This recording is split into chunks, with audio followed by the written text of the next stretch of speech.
ClassicGameRoom.com.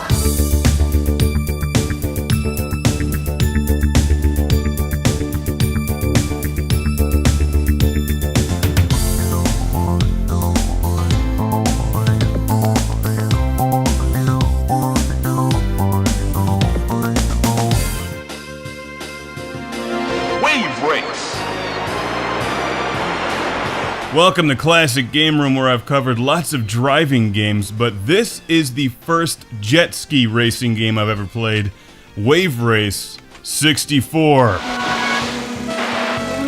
You know, the fact is, a jet ski racing game on the N64 should have been a disaster. Checkpoint clear. I mean, just think of it in retrospect, a mid-90s game with the complications of waves?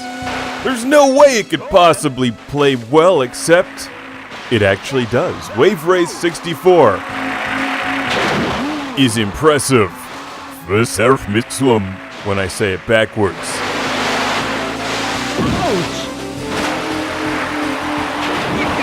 I mean, for starters, we've got old school polygon hotties riding jet skis. Points in the awesome department right there. But the actual racing is good too, so it's just a good game. How did Nintendo do it? And why are they making irrelevant crap now like screens and controllers when what we really need is more Wave Race games? Or more Star Fox. Do a barrel roll on a jet ski. Welcome to Drake Lake. We've even got seductive announcer voices. This is Nintendo game design at its finest, because it's a relatively simple game. It's just a straightforward racing game. But with the added style and functionality of waves, which affect how your jet ski bobbles around in the water, to make it stand out. Okay. It's a game I've heard about for years but never played until our friend Mark from Bremen, Germany, Mark spelled with a C by the way, sent a copy of the game to the show, the PAL version, no less. And Mark, I spell my name with a Z, a silent Z. Wave Race 64 has a championship mode and two-player split-screen multiplayer. Here I am racing against Brandon. Actually, I'm crushing him, which is surprising considering he grew up with an N64 and cuddles with a Jar Jar plush toy.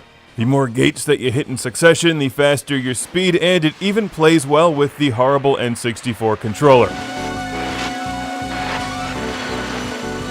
You can even go into the game options and adjust the wave strength to make them bigger, which is obviously what you want to do because waves are in the game. Take advantage of them. My biggest disappointment, in addition to the music, which is really generic for Nintendo, is that the German version does not have actual German voice dialogue. Also, there's no Oktoberfest level. Now that's just downright insulting. Good.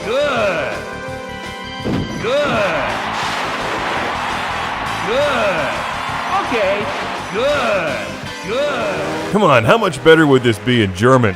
For a 1996 release, this is a kick-ass N64 game, and a reminder of how good and innovative Nintendo game design can be when they want to.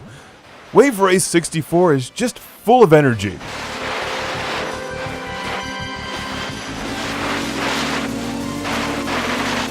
It's not that any one part of it really stands out as the best. It's not the best driving game, it doesn't have the best tracks, the music certainly isn't the best, but it's fun. Wave Race 64 is approachable, it's relatively easy to pick up and play, but difficult to master, especially when racing on the harder levels. It's got two-player gameplay, and it comes from that era when game consoles were actually different. This doesn't apply anymore. The N64 really had its own look and runs driving games very smoothly. So I think it's impressive how it plays Wave Race 64 with all of the waves and the action and motion on screen. There's not a lot of slowdown to speak of, and that makes it really playable, and the controls are good too. So while I tend to prefer the Saturn and PlayStation, I've got to give the N64 a lot of credit and the designers for making Wave Race 64 an excellent driving game that's still fun today. In fact, this can be downloaded from the Virtual Console, or you can find a used copy out there super duper cheap. My recommendation is that if you're reliving your Nintendo 64 glory days or starting a new collection, to pick up Wave Race 64, because look how happy you'll be.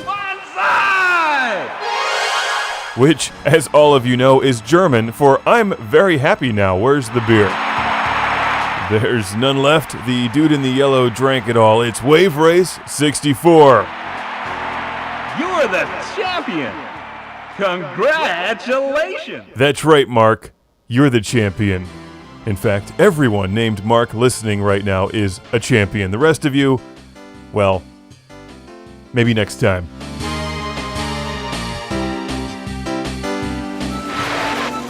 Oh!